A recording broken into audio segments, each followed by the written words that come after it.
SS668 series is intended to strengthen the Singapore cold chain for fresh produce and frozen food products. They have been developed to support the development, implementation, and ongoing maintenance of cold chain systems. The standards will assist businesses to ensure food product quality and safety, reduce the risk of food spoilage, and facilitate acceptance of shipments by receiving businesses, thereby reducing unnecessary food waste by industry and consumers. This in turn helps to generate savings for the businesses along the supply chain. The standard and conformance infrastructure have played a critical role in helping our enterprises and economy grow and compete.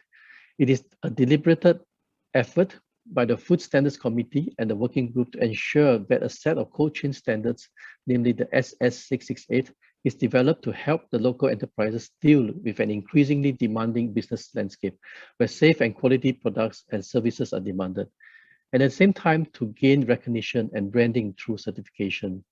Companies that intend to achieve recognition on their compliance to the cold chain management may opt to be certified to the SS668.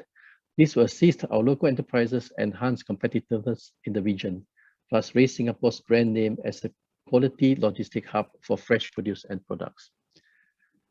And to support our local enterprises, I'm also pleased to share that SS668 will be available in both English and Chinese versions. The SMF SDO, together with the Seafood Industries Association Singapore, will be organizing a series of workshops at the end of this year to help the industry implement this standard. Training providers such as the Singapore Polytechnic has expressed interest to conduct the training courses on cold chain management to train the workforce and the undergraduates. Recognizing the importance of the cold chain logistics to our local players, the Food Standards Committee has also participated actively in the ISO Technical Committee 315 on cold chain logistics to contribute and influence the setting of the standards at international level. A national mirror working group would be set up under the purview of the Food Standards Committee to look into standardization in the field of cold chain logistics, covering, for example, terms and conditions for storage services of refrigerated goods, physical handling of refrigerated goods. It is hoped that the SS668 will be elevated into the international standard ISO standard in time to come to further promote global trade and export for our local enterprises.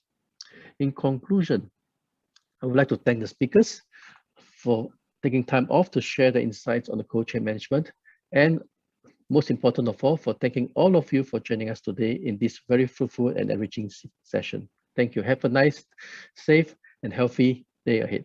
Thank you. Thank you, Dr. Alan Lim. Our next speaker is Mr. Jesse Setra Oni. Mr. Jesse is currently the Director of Logistics Division in Enterprise Singapore. Enterprise Singapore is the government agency championing enterprise development. In his role in the Logistics Division, he works with committed companies to build special capabilities, innovate, and internationalize. Enterprise Singapore also supports the growth of Singapore as a hub for global trading and startups. He will be sharing on increasing importance of cold chain related logistics. Mr. Jesse, please. Thank you. Will the slides be shown on screen?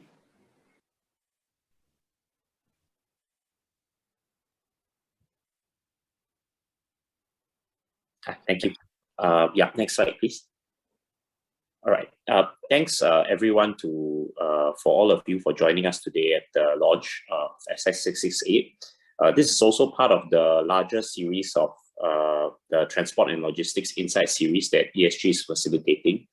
And the overall aim is really to get all the participants updated, to share information, and really understand how they can move forward given the various trends affecting the logistics industry today.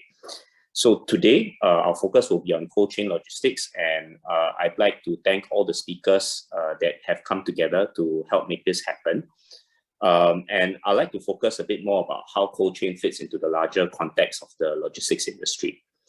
So one thing that the pandemic has taught us is how vulnerable global supply chains are, and we can see it even in terms of the freight rates and costs today.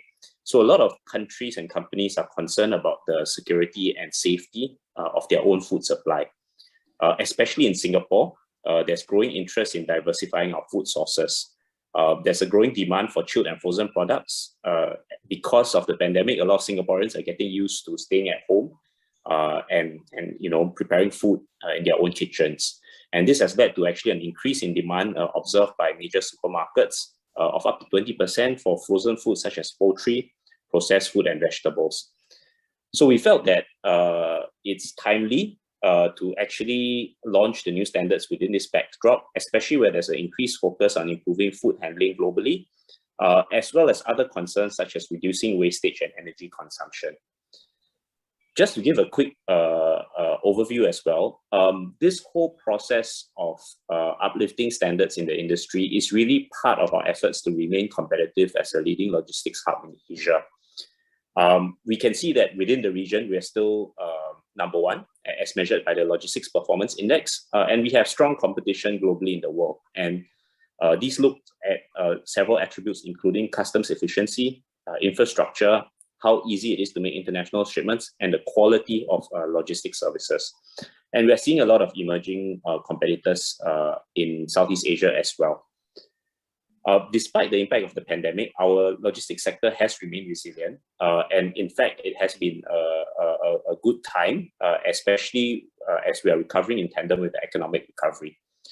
So to maintain our status as a leading logistics hub in Asia, we are seeking to new opportunities for markets, as well as to transform through developing a local efficient ecosystem and strengthen logistics enterprises' competencies and resilience, and also for the government to play a role in facilitating and improving data exchange across various supply chain stakeholders. We also strive to be the key logistics gateway that can facilitate the global flow of goods, especially into Asia. Yeah. Next slide, please. Yeah, so logistics is actually a critical enabler facilitating Singapore's export activities, including food products. So one vertical that we are actually focusing on is actually food logistics. So to manage, handle, and safeguard the integrity of temperature-sensitive food products, companies will need strong cold chain capabilities. So the new cold chain management standard, SS668, presents companies with an opportunity to ensure quality, boost productivity, and reduce wastage. And some of our companies have already taken the lead to adopt cold chain handling practices in line with SS668. So, for example, StoreBest, which is a 3PL, they utilize specialized reefer trucks for the movement of frozen products such as ice cream, infrared thermometers to monitor cargo temperatures, and they also have a robust WMS, which enables them to track and practice first expiry, first out method to ensure freshness of the food product. We also have Jurong Cold Store, which is a seafood distributor and logistics service provider, which have already taken a lot of steps to insulate their ante-rooms and to ensure that there are best practices when they move cargo from their cold rooms to their trucks. So can I move the next slide, please? Thanks. Yeah, so we need a strong cold chain reputation, which will help us to actually unlock opportunities of growth along new trade corridors in Southeast Asia and beyond. So raising cold chain standards in Singapore is actually a first step towards building this reputation. This is particularly important in our region. In Southeast Asia, many countries are still using traditional methods for cold transport. They use crushed ice, plastic cases. There's also a large potential for modern cold chain to be extended into the region. If we can actually upgrade the capabilities of our cold chain handling, we can actually actively try to capture new trade flows. So for example, we have a very strong dialogue with our Chinese counterparts on the international land sea trade corridor. They have expressed interest in learning more about our capabilities, company's capabilities in SS668. And this will allow us to provide multimodal transport options that can connect West China and us. And food is definitely one of the key import and export flow products that we would like to actually move through this corridor. Another example of how good standards can actually unlock opportunities is if we can actually provide quality assurance, we can then establish transshipment protocols, and we will be able to actually channel these flows through Singapore. So for example, the New Zealand-Singapore EU protocol, this was established in 2016, focused on meat meat exports between New Zealand as well as the EU. And having the logistics capabilities here allows us to actually authorize Singapore as the transshipment hub. And this will actually create new flows through Singapore. So in summary, I'd like to thank everyone for being with us here today. We have our commitment to continue to work closely with you and partners to strengthen capabilities. I welcome all of you to actually read up and learn more about SS668 and to explore how adoption can actually strengthen your branding, processes, and capabilities. We hope to see more of the Singaporean enterprises fly our flag in Southeast Asia and bring our reputation for cold chain handling to the world. Thank you. Thank you, Mr. Jesse. Our next speaker is Ms. Chong Nyap Chin. Ms. Chong is the Working Group Convener and Director, NTUC FairPrice Cooperative Limited. As a technical professional, she has served in various working committee and focus groups, working with government authorities such as SFA and Enterprise Singapore in areas of cold chain management standards, organic certification, FMCG standards, and food safety regulation. She will be sharing an overview of the SS668 cold chain management of chilled and frozen food. Ms. Chong, please. Thank you everyone for participating today.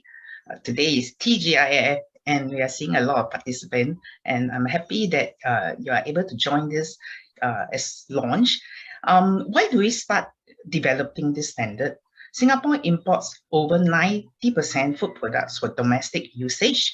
The changing consumption pattern have also boosted the demand for chilled and frozen products. However, the cold chain logistic market landscape in Singapore is fragmented in nature with a mixture of global and local players. And the quality local cold chain services varies widely due to lack of refrigeration and poor handling under hot weather like ours. It is estimated that 90% of Southeast Asia food waste is created during transportation and poor storage. With the COVID pandemic challenging the economy, cold chain logistics sector needs improvement in supply chain and its infrastructure to transform the current market for more sustainable growth. To compete with the global players, cold chain logistics needs a strategic approach to maintain quality of temperature-sensitive goods from import to retail or even out to export. This Singapore standard on cold chain management of chilled and frozen product, Part 1 General Requirement, is a certifiable standard, can be adopted by organizations to ensure they are compliant with the cold chain requirement, and this will definitely elevate the overall cold chain standard of the industry. And ESG has kindly give us the name of 668. In Cantonese is Lok Lok Fat. So it's a very good number for the industry. And this standard, once you adopt, actually will help prosperity all the way. So I hope, local industry players, please look at the standard and adopt together with the rest of the players. Now, the Standard Working Committee, next slides, please. This particular standard is clear from the start that we need a variety of players, various stakeholders to ensure the practical needs are being addressed, and all the relevant parties along the supply chain have been represented in this working committee. You can see that all of them are very keen, to sit in the committee to get this standard right for Singapore. Next, please. The certification scope is clear from the start, B2B, and meant to cover fresh produce, critically like fish, meat, fruits, and vegetables, with egg in the pipeline, and all chilled and frozen packaged products. With this launch, all previous piecemeal alike cold chain standard will be withdrawn so that the industry can only have one integrated standard to refer to. Next. The structure of SS668 comprises from Part 1 to Part 5, with Part 1 defining the general requirements of products maintaining in cold chain. Example, the cold chain operation, the cold room facility, transportation, temperature needed for the final product in the different cold storage, packaging and labeling until to the retail outlets.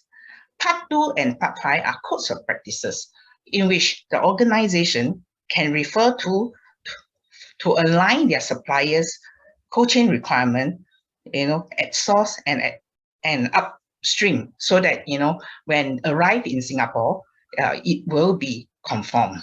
Next, please. I shared with you a general overview of the content page of Part 1. It consists of about 54 pages and started with the policy till how you manage the processes up to retail outlets, and even touch on import and export. Later, Dave will further describe the actual requirement, but here is just a general overview of the content. Most importantly, in the next slide, please, is this table. The gist of the whole standard actually captured in this particular table with the various temperature in the link and the required temperature in the cold room, the ante room, the transportation, and the retail cabinet. So this is important in terms of the whole supply chain and the different category of fresh produce, but plus the prepacked processed food. I think this is the first table that we compare everything together in this particular standard. You cannot see in other standards. So this is really unique in this particular standard that we have. Next, please. The benefit of SS668, just now Jessie has touched on the overseas part, is really about facilitating the growth and acceptance at the other part of the country, the importing country. Basically, we are giving assurance to the importing country that all the quality and temperature that need to follow are being controlled in Singapore throughout the production process, and then upon exporting to them. The other part of the productivity and competitiveness for locally is really about raising the level of freshness and quality of food product, as well as improving competitiveness overseas. Now, key thing about sustainability is the reducing the risk of food spoilage, and along the way, the repeated rejection of shipment due to poor food handling due to temperature and all this will be resolved, by this particular standard. In terms of efficiency and sustainability, this actually will help to improve your sustainability goal. Next. Now, there's some added value to SS668 in the fishery product establishment industry. So you can tap on 668 to actually get the company register to export to China as well, because they will recognize this particular standard. And that is why this standard is being translated in Chinese, so that the acceptance to China, from Singapore shipment to China, will be easily aligned on the requirements. The other added value add is we are seeing a lot of demand of durians, even exotic fruits like durian, shipped to China. So with the cold chain standard, they are also be assured that the fruits is at its freshest level with the temperature control requirements as well. So these are some of the added value to this particular standard. With that, then I end my presentation. Thank you. Thank you, Ms. Chong Nhat Chin. Our next speaker is Mr. Dave Cheng Long. Mr. Dave Cheng Long is currently the Managing Director of Sokotech Certification Singapore Private Limited. Under his leadership, Sokotech has expanded its auditing, training, and certification of products and management systems to more than 20 different schemes. He will be sharing on new certification schemes for cold chain management. Mr. Dave, please. Thank you, Choman, for the kind introduction. Good afternoon, ladies and gentlemen. The topic of my presentation today focuses on the certification process for cold chain management of chilled and frozen foods. I wish to highlight the importance of the cold chain management and its impact on food safety and quality. Cold chain management is an integrated cold chain system where food is kept cold in frozen or chilled, forming an unbroken link throughout the stages of production and distribution from farm to consumption. This slide shows the overview of the entire logistic support to ensure the integrity of the frozen or chilled product is not compromised throughout its entire distribution chain, from the farm, its processing rooms and cold room before distribution, to the various modes of transportation such as land, sea or air, and finally to the destination cold store distribution center before delivering to the retail outlets. Cold chain management certification can be applied to different stakeholders involved in a cold chain distribution channel, namely farmers, cold store service providers, food manufacturers and distributors, as well as retail stores. An overview of SS 668 Part 1 standard on generic requirements will be shown here. The core requirements of SS 668 Part 1 are as follows. Cold chain requirements for temperature, process, and product are reflected under Clause 5, determining critical control points and its operational control to meet these requirements to prevent or reduce the significant food safety hazards to an acceptable level are stipulated under Clauses 8 and part of 10, as well as maintaining the integrity of the product in case of a breach in a cold chain systems is under Clause 9. Clauses 4, 6, 7, and part of 10 are the supporting requirements that covers organizational responsibilities, resources, control of documented information, and integrity of measuring equipment. The management-related functions and its continual improvements are reflected under Clause 11 and 12. The annexes of Part 1 are reference materials against best practices. Annex D provides the summary of the general requirements for cold chain management, including recommendation for documented procedures. The code of practices for each product type, namely meat, fish, vegetables, and fruits, and chilled table eggs, provides additional requirements and recommended practices to supplement the cold chain core function requirements and are included to enhance the technicalities of the audit and for value adding where appropriate. The initial certification process consists of two phases, Stage 1 and Stage 2 audit.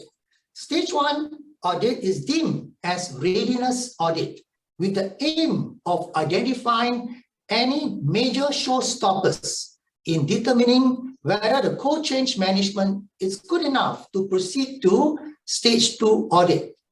This includes the following: confirmation of audit scope, including applicability of product type, such as meat, fish, vegetables, and fruits, and its corresponding code of practices. A site tour is usually performed to determine the boundary and the extent of the scope, such as the number of processing packing rooms, cold rooms, and empty rooms, delivery trucks, and audit locations.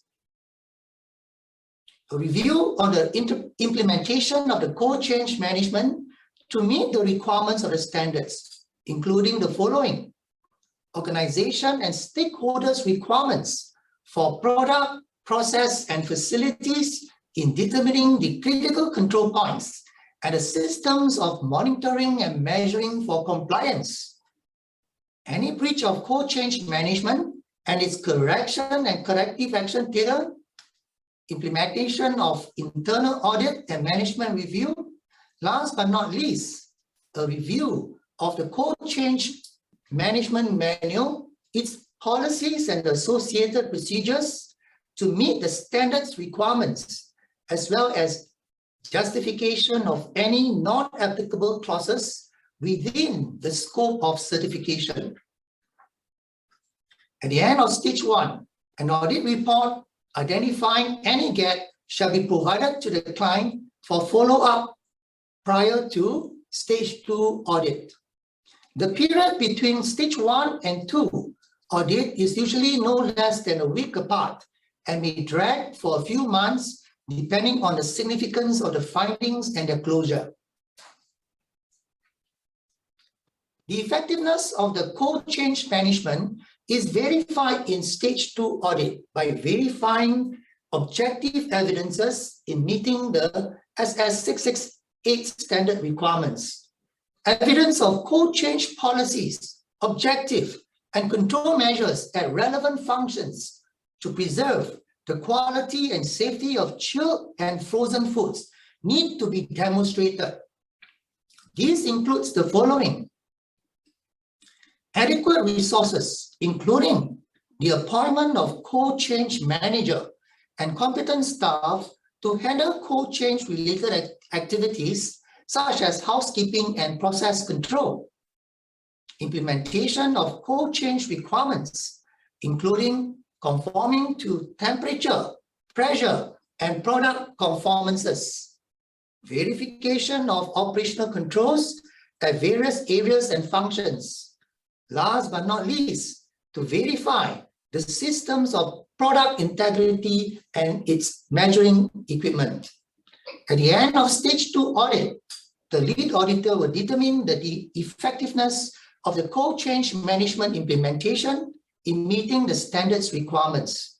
Should there be any finding raised, appropriate actions will be followed up. Upon satisfactory closure of all the findings, SS 668 certificate will be issued. On the certificates, it reflects the name and the site address of the organization being certified, as well as the standard. In this case, is SS 668 Part 1 and the applicable code of practices, scope of certification, and its validity period of 3 years. For subsequent years, there will be 2 annual surveillances to complete the 3-year certification cycle. As SS 668 standard is very prescriptive and tailored to code change requirements, let me hereby elaborate with some examples, commencing with the provision of infrastructure and environment and the validation of code change processes. Infrastructures should be determined, provided, validated, and maintained. Temperature mapping, layout of the cold store facilities shall be implemented with evidences provided. Approval of equipment and qualification of personnel, revalidation of change in equipment and accessories. All monitoring and measuring equipment shall be periodically calibrated, as well as computer software to satisfy the code change application shall be conformed. Please note that all auditable records or documented information shall be retained for at least 12 months. However, for temperature recording, it shall be retained for at least 18 months to support any due diligence defense against food safety issues. Next, in the processing and packing rooms, it shall include facilities in the processing room shall be licensed by regulatory authorities. The room temperature shall meet the specific requirements. As an example, under processing room, for meat, fish, and chilled eggs are to be maintained 15 degrees Celsius and below, as shown on the table. Workflow in the processing room shall be well planned to shorten the duration and movement and shall not crisscross within the rooms, with one entrance for food to be packed and another for the packed food. Appropriate quantity of food shall be taken out from cold room for processing and packing, preferably not exposed more than 30 minutes. After processing, the food shall be rapidly chilled or quick frozen and be stored at the chilling, freezing facilities and be kept at specific temperature required.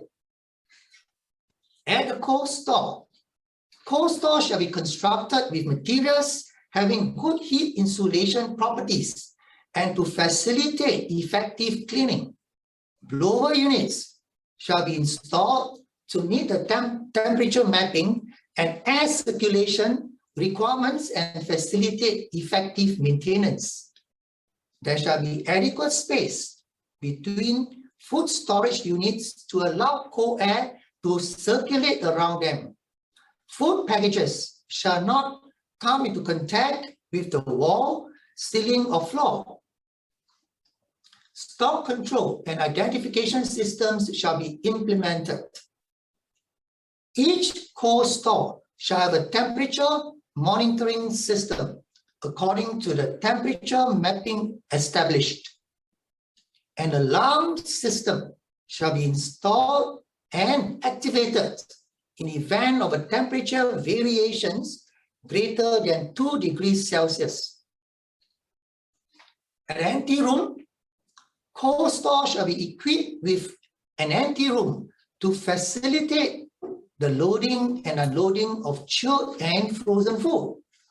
Measures shall be taken to reduce the loss of cold air from any interfacing area between the door of the empty room and the truck's door, or possible inflow of hot air from the external environment.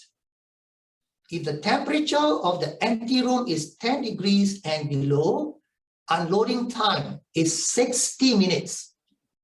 If the temperature is 15 degrees and below, the unloading time is shortened to within 30 minutes. Next, control of delivery vehicles for transport, distribution, import, and export. These refrigerated vehicles, unit load devices, and containers shall be pre-cooled to 4 degrees below for chilled products and minus 10 degrees Celsius or below for frozen products. For good circulation of cold air, stacking of cartons against side walls and rear doors shall be avoided, not interfere with air vents, and shall not exceed identified red load lines. Import and export. Product in the refrigerated transport vehicles, unit load devices, and containers shall not be under the sun for more than 90 minutes prior to the scheduled departure. Food shall be insulated with thermal blankets to maintain core temperature if it has been under the sun for more than 30 minutes. Temperature data logger shall be installed with recording interval no more than 15 minutes. Control at the retail outlets includes receiving inspection shall be carried out to verify time temperature data logging records and shipping documents, its packaging conditions, shelf life, temperature of food, and the delivery shall be rejected if the temperature violation occurs. Control at the refrigerated display cabinet includes readable thermometers, and automatic alarm systems shall be installed to prevent temperature breach in event of power or equipment failure. It shall be regularly defrosted and cleaned to maintain refrigeration efficiency. Display units shall be marked with a maximum holding product load line to avoid product overloading that will block the cold air circulation. This slide shows companies that have been certified to food safety management system, such as ISO 22000 and SS 590, can also apply for SS 668 certification to complement each other. For example, an organization that's certified to ISO 22000, most of the common functions, such as internal audit, management review, control of documented information are similar. The main differences are the specific requirements for code change, as highlighted earlier. Organization having implemented a robust code change management based on SS668 requirements, internal benefits include maintain the freshness, shelf life, quality and safety of the food product, reduce unnecessary food wastage, improve cold change efficiency, productivity, and sustainability. And with third-party certification, the organization can demonstrate compliance with SS668 standards, demonstrate its commitment to food safety and quality, provide confidence and increase acceptance with clients and regulators, enhance the recognition of code change practices, and provide competitive advantage. And with this, I thank you. Thank you, Mr. Dave Chain. Our next speaker is Ms. Jenny Wan. Ms. Jenny Wan is the Deputy Director of the Licensing Division within the Singapore Food Agency. She oversees the License Development Office, which is a newly formed section responsible for the review and formulation of licensing regime, as well as to carry out data analytics in trending of the licensed food business activity. She will be sharing how SS668 complements the regulations of the industry. Ms. Jenny Wan, please.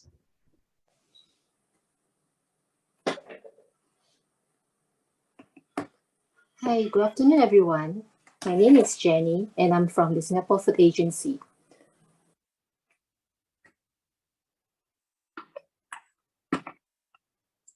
This is the outline of my presentation for today. I'll first go through the overview of SFA's food safety system, followed by the management of cold chain in our local industry and the relevant legislations, and lastly, our future plans.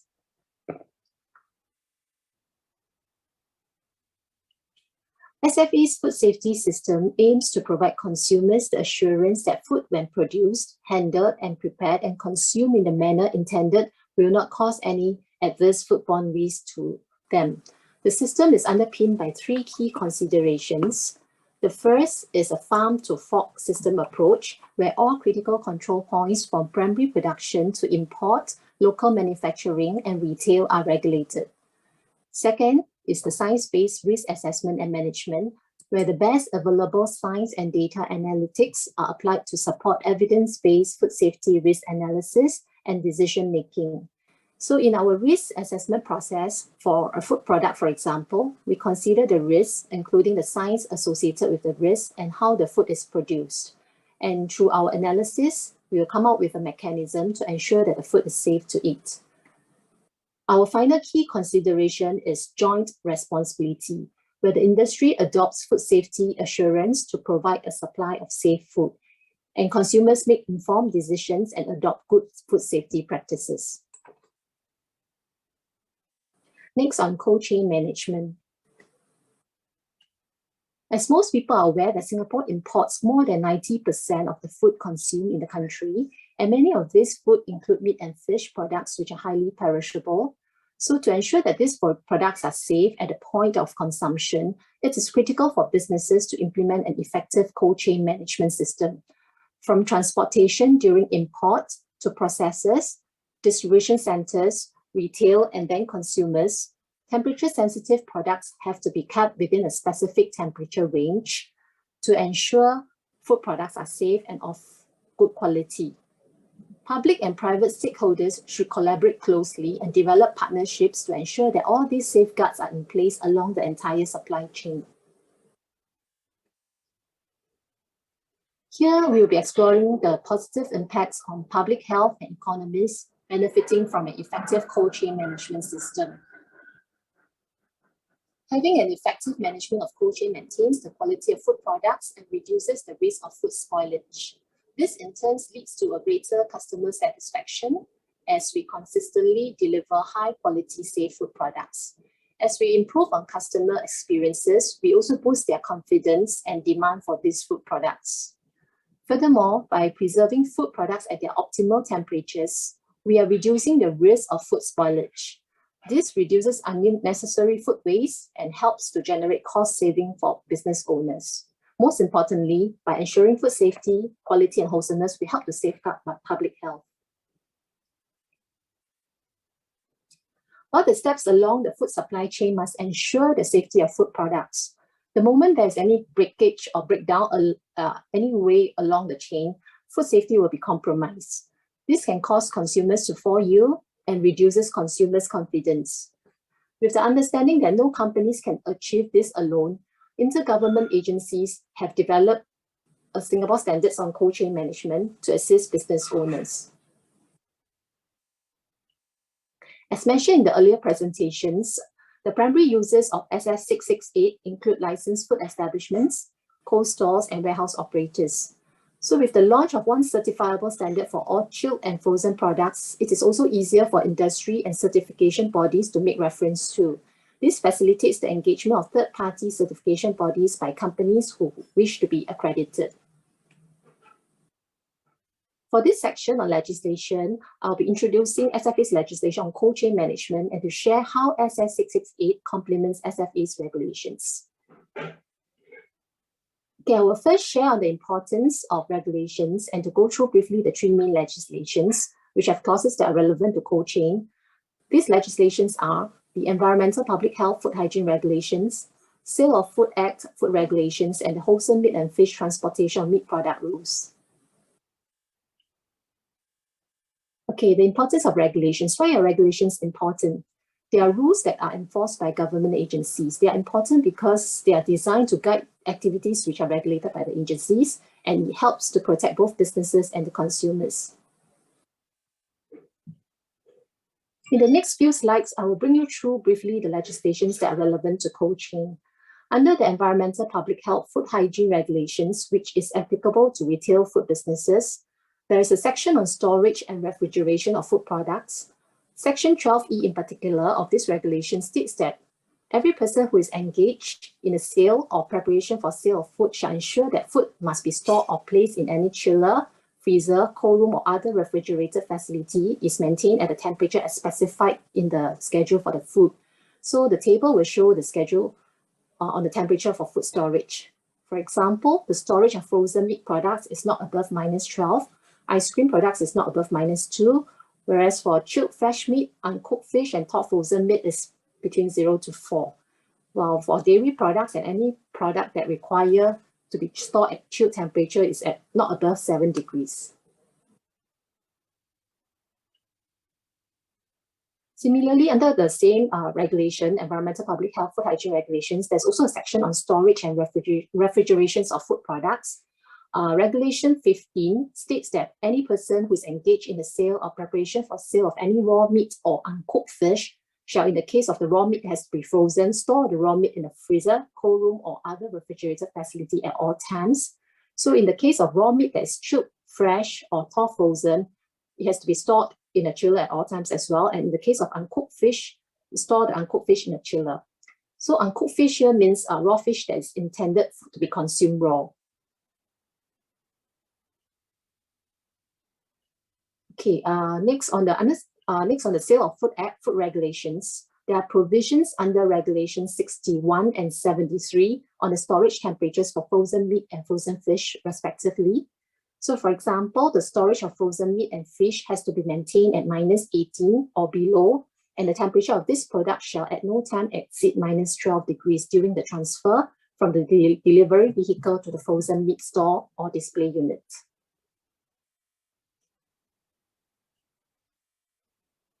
As for the legislation under Wholesome Meat and Fish Transportation of Meat Product Rules, there's a clause that states that requirement for temperature of meat products during transportation. So section 4.2 in particular, where it states that the meat product is to be transported under chilled temperature, it has to be maintained at 4 degrees or below, with a core temperature not exceeding 7 degrees during transportation. Whereas if it's for frozen meat products, it has to be stored, maintained at -18 or below, and with a core temperature not exceeding -12 degrees. Okay, now I'll go on to the SS668 requirements for the storage of food products, which are actually aligned with SFA's regulation on the storage of chilled and frozen products. So as seen here, SS668 requires companies to conform to the temperature requirements as shown in the table, so to ensure safety and quality of refrigerated products. So by adopting this SS, business owners will be able to better comply with SFA's legislations, which is aligned with the Environmental Public Health Food Hygiene regulations. For instance, for meat product, for chilled meat products, it will be stored at 0 to 4 degrees, whereas for frozen, it's -18 or below. Similarly, for fish, it's the same temperature, but for fruits and vegetables, it's actually between 2 to 5 for chilled, and then frozen is -18 or below. SS668 requirements for the transportation of food products are also aligned with SFA's food regulation on the transportation of chilled and frozen food products. So as seen here, SS668 requires companies transport vehicles used for the delivery of chilled and frozen products to be maintained in a sanitary condition at all times. The SS also requires companies to conform to the temperature requirements listed in the table to ensure the safety and quality of products during transportation.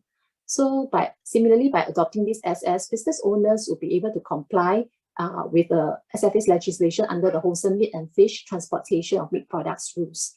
So as such, business owners will be able to reduce the risk of food incidents with better regulatory compliance. Okay, moving on to future plans. Ensuring safe food is a shared responsibility, which relies on capacity and collaboration across government agency, industry, and consumers. So internationally, there are many ongoing initiatives to improve food safety outcomes. For example, using the voluntary third-party assurance programs. Currently, Codex Alimentarius is developing the guidelines on this. So developing SS668 presents an opportunity for greater alignment between the public and private approaches to manage Singapore's cold chain ecosystem. With the implementation of SS668, these standards provide guidance to business owners on food safety challenges and also help improve market access by facilitating the acceptance of shipments by overseas importers. To safeguard business owners along the supply chain, we are also encouraging industry to implement SS668 and adopt best cold chain practices. Being accredited will definitely boost consumers' confidence in the consumption of chilled and frozen food. So together, SFA and key stakeholders along the supply chain will ensure safe food for all. Yeah, that's the end of my presentation. Thank you. Thank you, Ms. Jenny Wan. Our next speaker is Mrs. Belinda Lee. Mrs. Belinda Lee is the Vice Chairman of the Seafood Industries Association Singapore.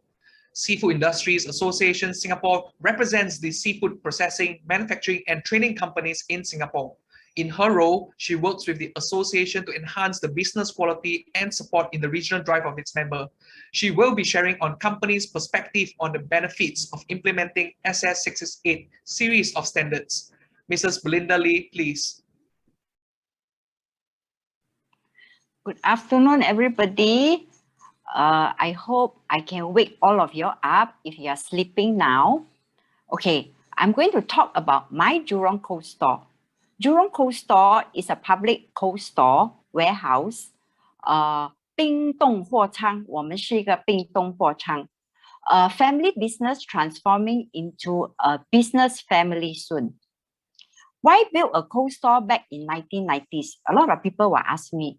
Well, remember in the early 90s, Singapore banned pigs farming.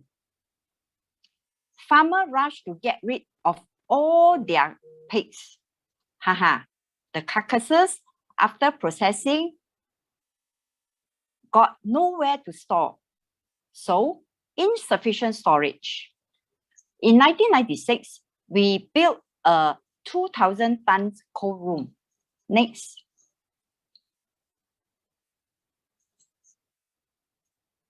Why fully automated? Somebody will ask me. Back then in 1996, why do you need a fully automated cold store? Okay, let me tell you. Next page, my story. Because back then, We also encounter labor shortage problem. Don't think only now we got labor shortage. In the 90s, same. We need to see employees' faces. 我们要看工人的脸色. And then there was lack traceability, headaches, shortage, or can't find items, cannot find our stock. 没有规定与标准的流程，真是太头痛了。In 22 years later, in 2018, let's see the next slide. Why do we build a 5 times larger cold store? Due to insufficient storage again? No, wrong answer. It's due to our second generation took over the business and need a more sophisticated system. He was right too. 原本要看100个工人的脸色，现在只需要看50个. Don't you think it's good? This is the initial beginning where we built our cold store. Our cold store is a bit unique. We don't go by different floors. We go by one whole. That means the whole building inside is all racks without floors. Next page. You look at the racking, it's all racking. And all these racking are very thick in the metal standing because it's about equivalent to about 17-story high if you are talking about HDB flat. Next. And 4 years later today, our 15,000 ton storage space and fully capacity every day. Every day we are full. We do not see a lot of employee. We do not need so many people to be working in this automated warehouse. Next. We usually, you will see the operation site is very quiet. You don't see people, but you see the machine moving up and down. Next. And in 2018, that is 4 years later after we built this cold store.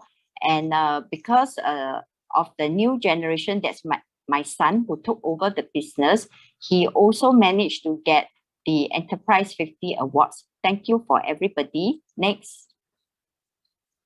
And look at him. Don't you think that we should pass our business to the next generation? Successful planning is also not easy. We took about 8 years to really be more confident to pass the business over to our second generation.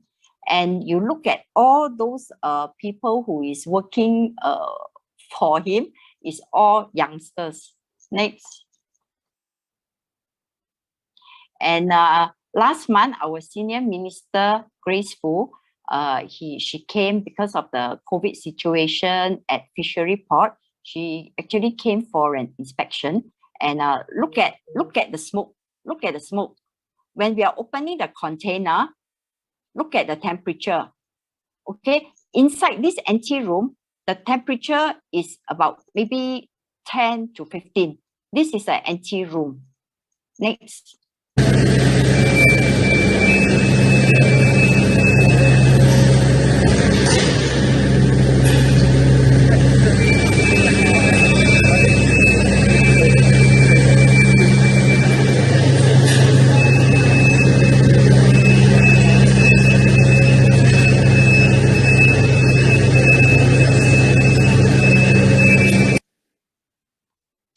As you can see, our people, our worker, do not touch the pallet, do not touch the goods. This is what we call automation. Why is it contactless?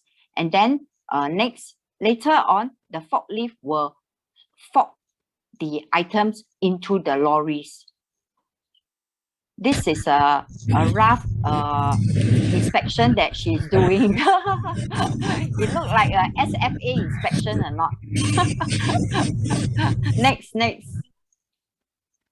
Okay, from containers unloading to the cold store, usually temperature is very important. We are very particular about temperature. We are always looking at the temperature, and we always ask our employees to, close the door properly when somebody comes in or something goes out.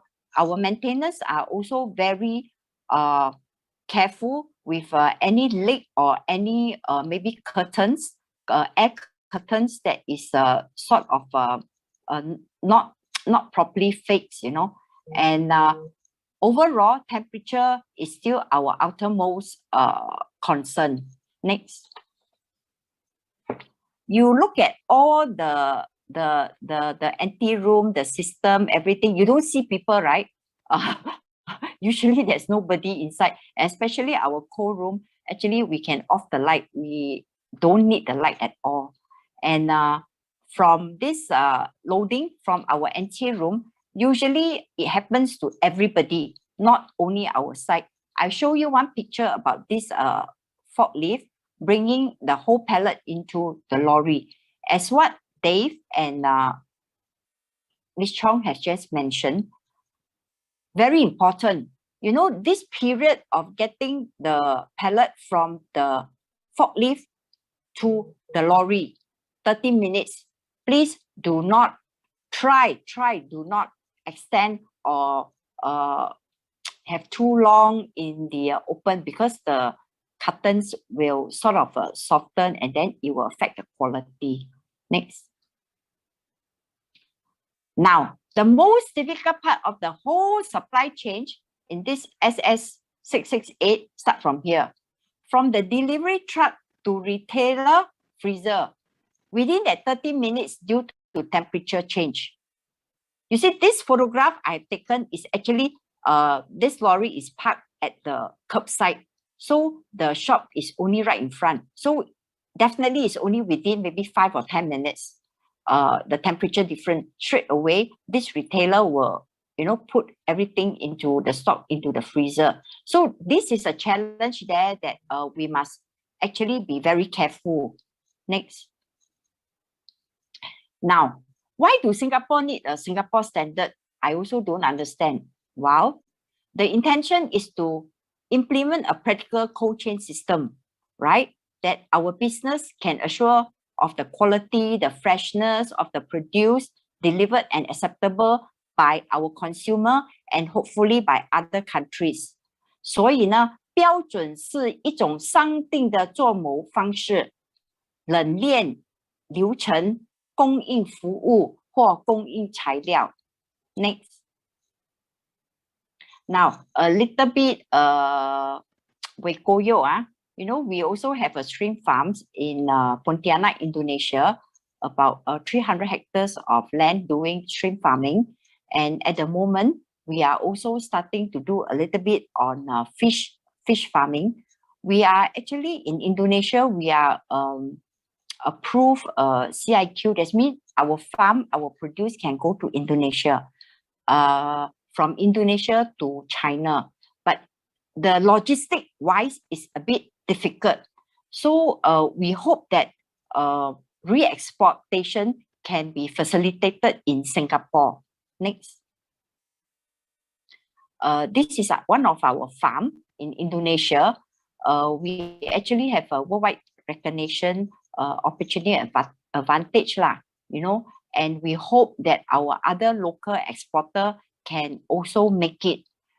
With this standard SS668, it will also help us to ensure quality, safety, and the standard over there, we will be recognized by internationally also. So that's why this 668 will also help us in our export business. Next. Now, this is my best employee of the year. Thank you very much. And also, I would like to mention that the reason why our government is pushing this standard is because it is more industrial driven, and it gives clear guidelines for SME to adopt and implement cold chain. Singapore PSA port is also still the best. It's still the best hub for refer container or re-export. Hopefully, all our industrial members will try to attain or get audited with this standard. It will definitely help in our business and raise up our food standard in Singapore. Thank you. Thank you, Mrs. Belinda Lee. We have now come to the panel discussion segment. Dr. Alan Lim, Chairman of the Food Standards Committee, will be the moderator for this session. We welcome the speakers as well as Mr. Dixon Yeo, Senior Logistic Consultant from Swisslog, and Mr. Timothy Fang, Director from StoreBest, to join in the discussion. Before we commence the panel discussion, we would like to engage with our webinar participants with 3 questions regarding SS668, cold chain management of chilled food and frozen food. So for the first polling question, is your company planning to use or implement any of the following series of the SS668? For A, is Part 1 General Requirements. For B, is Part 2 Code of Practice for meat. For Part 3, is Code of Practice for vegetables and fruit. For D, is Code of Practice for fish. Or probably you can actually choose selection E, that you don't intend to implement or use any of the above standards.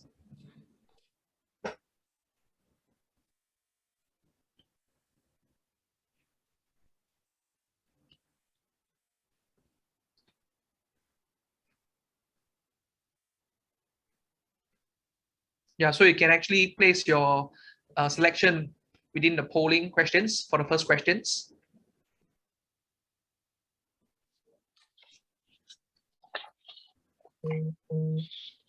Okay, I think we are seeing quite a number of 54% actually, at least 50% actually voted for Part 1 itself. Yeah, so it's something for the panelists to take note. Yeah.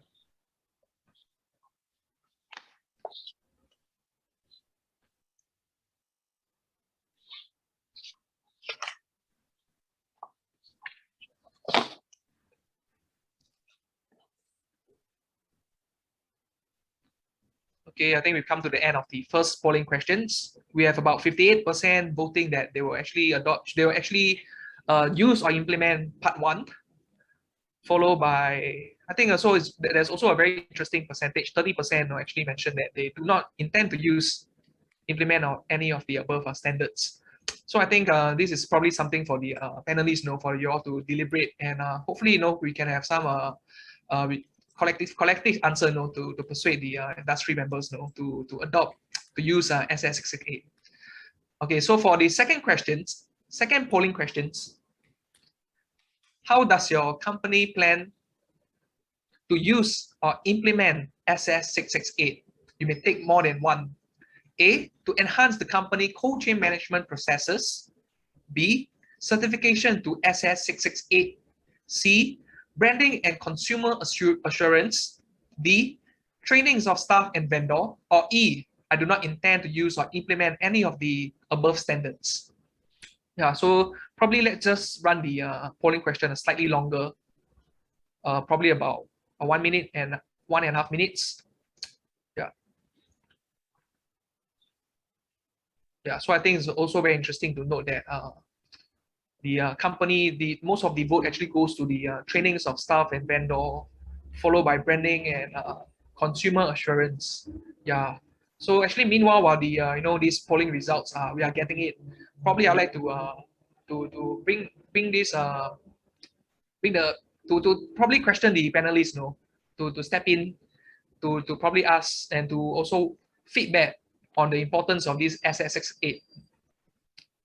Yeah. So probably let's give probably a 10-second more before we raise this question, to the panelists, and hopefully we can get some insights, in terms of the benefits, of implementing SS668.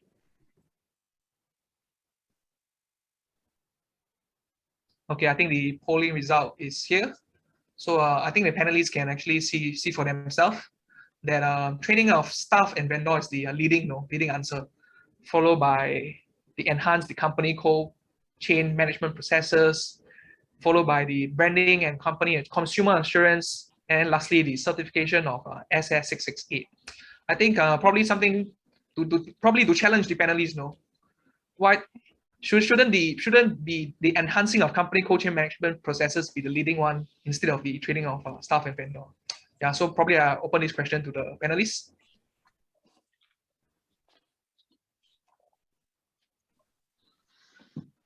Choma, do you want the panelists to answer now, or we can? Yes. Okay. So panelists, this is a question. I think coming from this poll, the answers from the poll is whether you have any insight into why the response is split between the enhancing the cold chain management process and also the training of staff and vendors.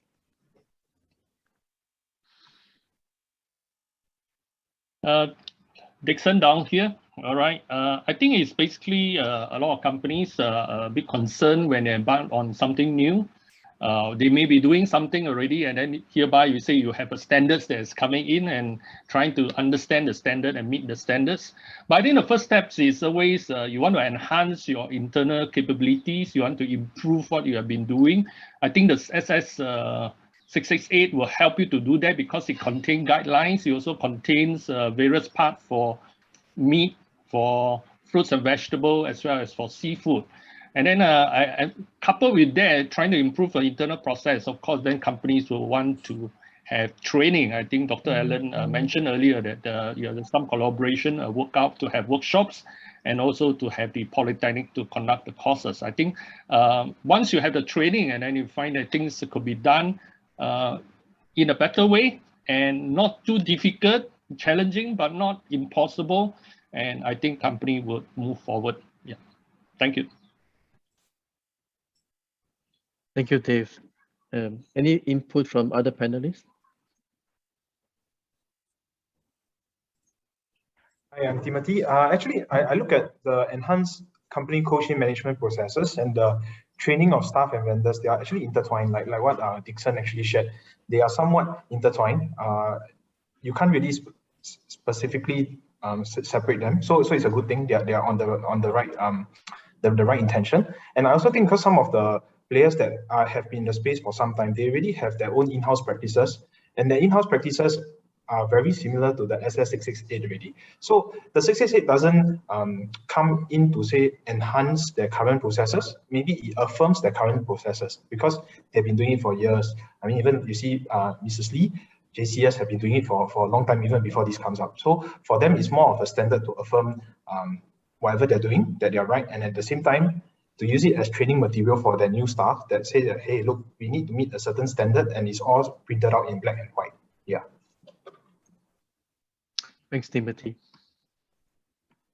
Okay, maybe we proceed. I think we. Okay, I think the third polling question is quite closely related to the second polling question. So for the third polling question is, do you plan to send your staff for cold chain management training? Yes, no, or still considering?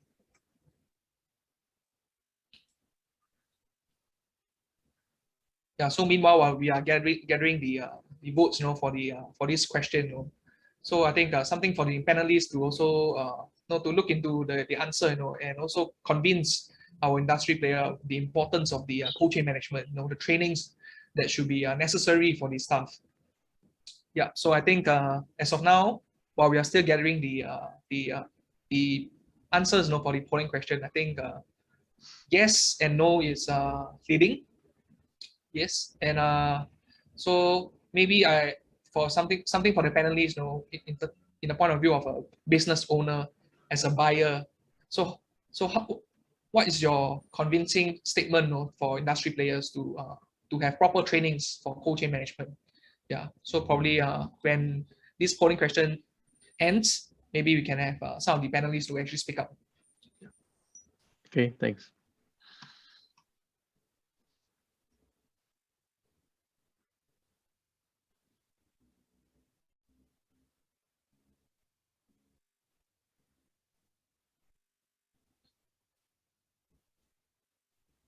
Okay, I think we can close the vote for question 3. So as you can see, I think yes holds about 53%, and still considering is about 36%. So I think it's quite an insightful answers, you know. Yeah. So maybe I can pass this question to the panelists, you know, for you all to answer this. What are your thoughts, you know? Okay, Belinda here. Okay, some of the challenges that is faced by us, SME, usually is the acceptance and the buy-in of older staff or long-time employee, where they do not or may not wish to change the old way. Employer may need the support and buy-in of the older staff in order for successful implementation. And I think training is a form of sort of a persuasion of buying in, getting them in. So I suggest that training is good for your staff, especially the long-time employee. Thank you. Thank you, Belinda. Anybody else from the panelists?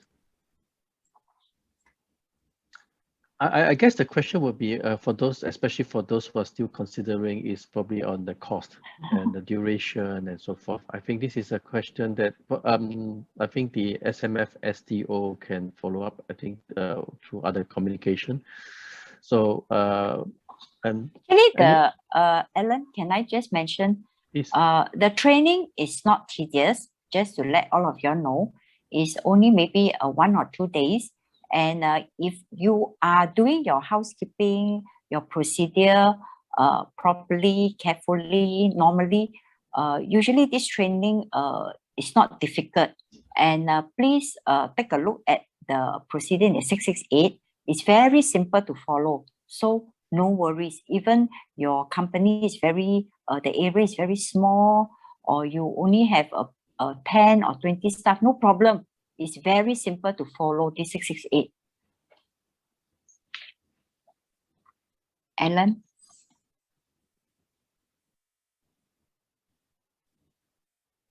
Any other input from the panelists?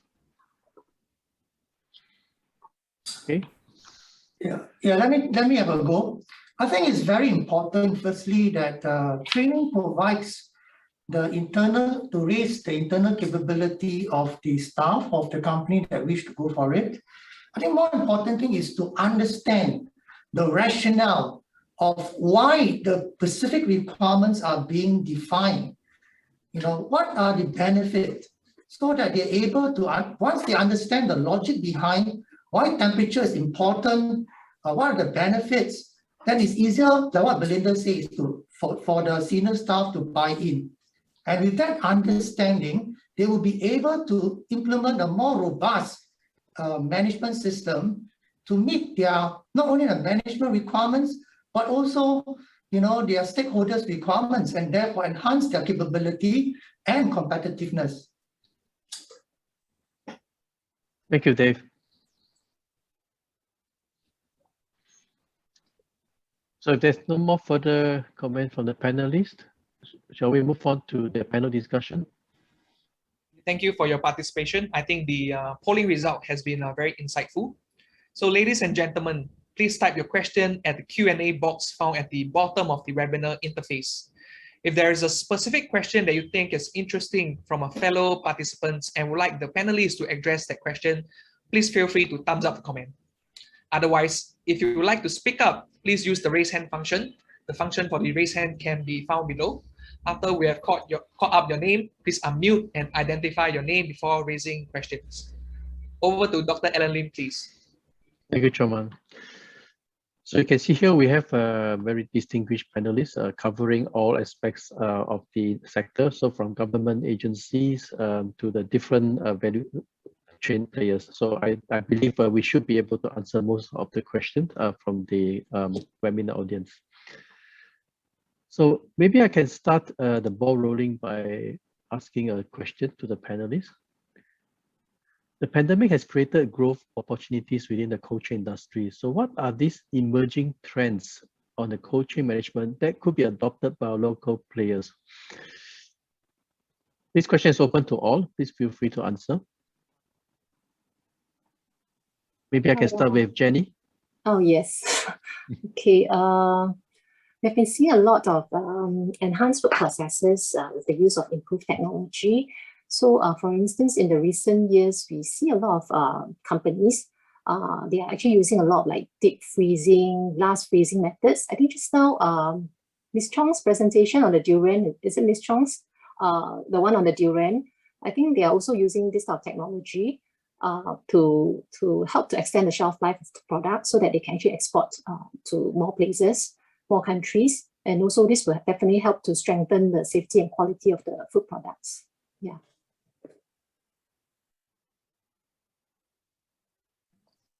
Jenny? Yeah. Sorry, please continue. Yeah, I want to add that during this pandemic, did a research and we identify three key areas in terms of food logistics. The first one is stockpiling, right? If you have a chicken that is slaughtered and it need to be sent to the market by the next day and sold by the next day, and probably only 2 days in terms of shelf life. But you freeze the chicken, you can actually store them from 6 months to a year. So in terms of stockpiling, for Singapore especially, we need to be food resilient. Stockpiling using cold chain standards, using frozen, we can actually freeze and store the products over a longer period. And when products are frozen and stockpiled, you can actually also transport them over long distances.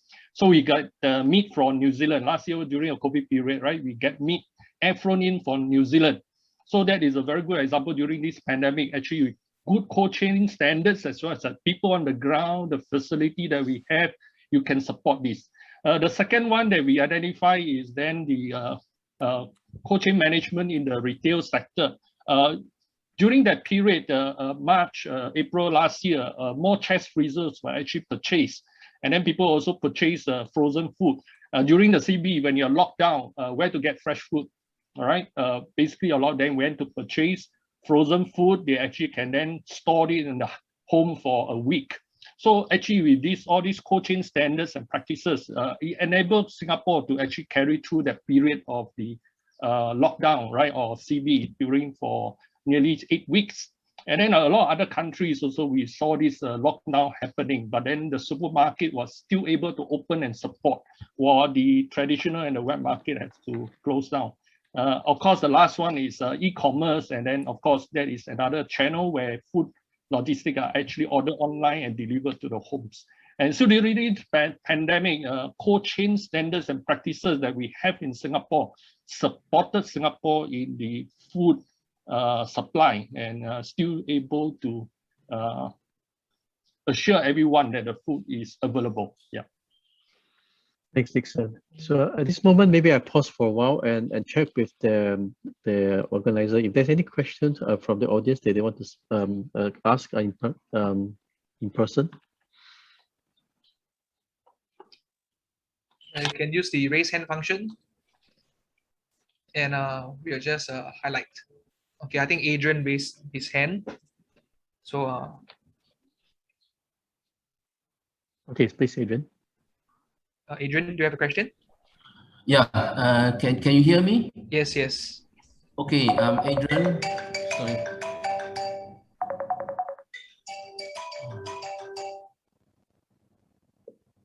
Hello. Sorry. Okay, Adrian from Monzon. We are actually the manufacturer for refrigerated truck. So I have a questions. That is more related to the standard for the SS668, particularly on the cold chain management or the transportation segment. Okay. Okay, my question is, I'm very interested in the cross-contamination issues during the transportation from one point to another point, because so far I see only the SS668 standard mentioned only about the freezer, chiller temperatures, in the store, in the cold truck and so on, but didn't mention about how to manage these cross-contamination issues. Like for example, if we are doing the transportations for cold change, we are usually very particular about the material they use. Examples, We do not allow them to use wood pellets, which easily cause contaminations, especially you're transporting those raw fish or meat. Beside that, also sometimes the equipments or the features of the internal of the insulated box may have some metals that cause rust.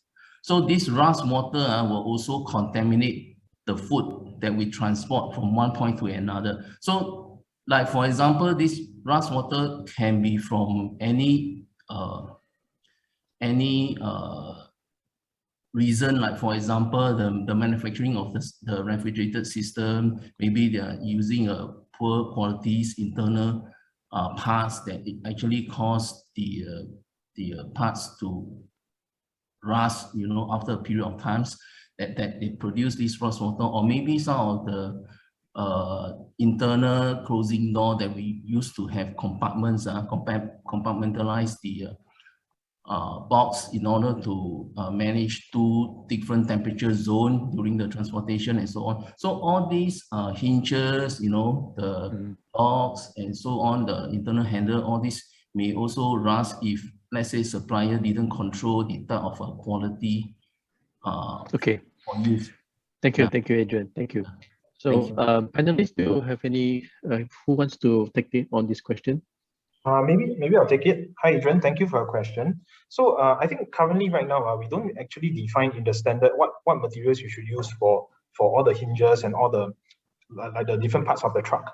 But overarchingly, it's more of the rationale of the entire standard. And the standard is firstly about temperature. And the second part of it, if you look at it at 8.9, part 1, 8.9, transportation and distribution, it talks about cleanliness. So cleanliness and temperature of the transport vehicle should be maintained and monitored to preserve the inherent quality of the food. So before loading, the cleanliness, suitability, and sanitation of the cargo hold of the transport vehicle shall be verified by an authorized person of the supplying organization. So in that sense, it gives some latitude, some flexibility in what these materials could be. Of course, no one would want to choose something that's always rusty, and then every time you want to put it in, it's not even, you don't even think that it's clean and hygienic enough to transfer food. So I guess for this portion, there is some flexibility in deciding and choosing the right materials, the appropriate materials, so that it's easy for maintenance, it's good for hygiene, for the transportation of the food. Yeah. Thank you, Timothy. So I do see there's I think looking at the question coming from the chat group, there's one question is, would the standard be applicable for the use by home-based food businesses that does delivery of frozen or chilled food to consumer? So I guess this is a question that I also can direct to my panel to take on. Yeah, Ellen, I can take this question. Yes, please, Jenny. Yeah, okay. Food safety is a joint responsibility. So home-based food businesses currently is not licensed, but they still have to comply with SFA's guidelines on good food safety handling practices, which include like things like personal hygiene, using safe food ingredients, and also the cleanliness of their facilities, and of course proper storage as well. So this SS668 on cold chain management will definitely complement all these requirements on storage and delivery temperatures. So in addition to this, these businesses, they are also subjected to the food safety and hygiene requirements under the Sale of Food Act. Just now I have actually mentioned, as well as Environmental Public Health Act. So if there's any issue or feedback, SFA will definitely carry out investigations. And if there are any breaches under these regulations, of course, we will not hesitate to take action against anyone if we find any lapses. Yeah. Thank you. Thank you, Jenny. Okay, let me see if I have another question. Maybe I can invite the panel to answer so that definitely we can stimulate more discussion. This is about how SME can tap on the SS668 cold chain management to ensure their companies stay competitive during the pandemic. So I think I can start with maybe Belinda. I think you gave quite a good example. Okay. for this, for my site, my business, example, just like for example, by having a anti-room, staging area, transition area, it will already help us save the loss of energy. So how to maintain this temperature intact? Okay, you see, there will be a buffer between -18 degrees and +30, right?